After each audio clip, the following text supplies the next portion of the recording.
Maman de 2 jeunes enfants, Élisabeth sent que le moment est venu de relever un nouveau défi, reprendre les études et bâtir un avenir à son image. Pour trouver sa voie, elle parcourt plusieurs centres de formation professionnelle, découvre des métiers, des milieux et des passions.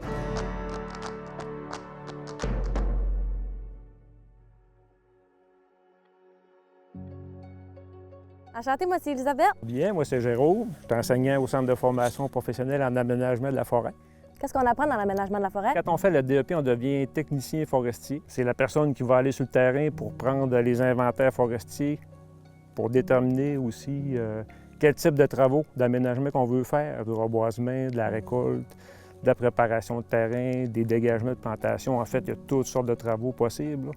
Fait que dans le fond, quand on fait le cours, il y a sûrement aussi beaucoup du théorique là, pour apprendre les réglementations. Oui, effectivement, là, on a environ là, la moitié de notre cours qui est comme plutôt théorique, je dirais. Puis le restant du temps qui est terrain. Ça s'adresse à qui, ce cours-là?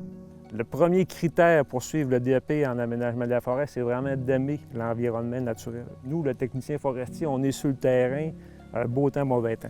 OK. La chaleur, le froid, les mouches, la neige, il faut vraiment beaucoup aimer être à la sur nature. le terrain.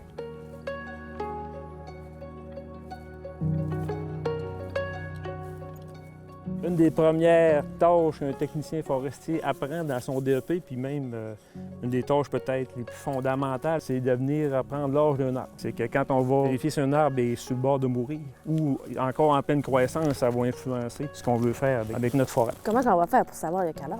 On va compter les cernes annuelles, les anneaux de croissance. OK. Je pensais que c'était un mythe. C'est vraiment ça. OK. On est capable, là, en comptant nos anneaux de croissance, de déterminer l'arbre, l'âge de notre Là, il y a quel âge? 11, 12, 13, 14, 15, 16, 17. On est environ à 50 ans, qui est l'âge de notre peuplement, OK. ici dans la forêt. Quoi. Ce serait quoi les défis en travaillant dans ce métier? Je pense que ce qui surprend un peu les jeunes qui commencent dans le métier, c'est vraiment les conditions météo. Aussi les déplacements en forêt qui peuvent demander quand même beaucoup d'énergie. C'est très bon pour la santé d'être technicien forestier, mais en même temps, c'est demandant. On devient vraiment en forme, ça devient de plus en plus facile.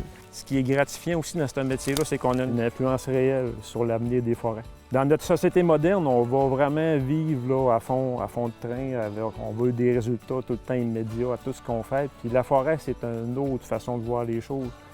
Donc, l'effet de nos décisions, souvent, ils vont se répercuter. On va voir les résultats de ça juste dans 100 ans. C'est quoi les conditions de travail? Les conditions de travail sont très variables. Le salaire habituel que les jeunes ont à leur première année de travail, c'est entre 25 et 27 de l'heure. La semaine de travail, habituellement, est de 45 heures. Très souvent aussi du lundi au jeudi. Le taux de placement est à 100 là.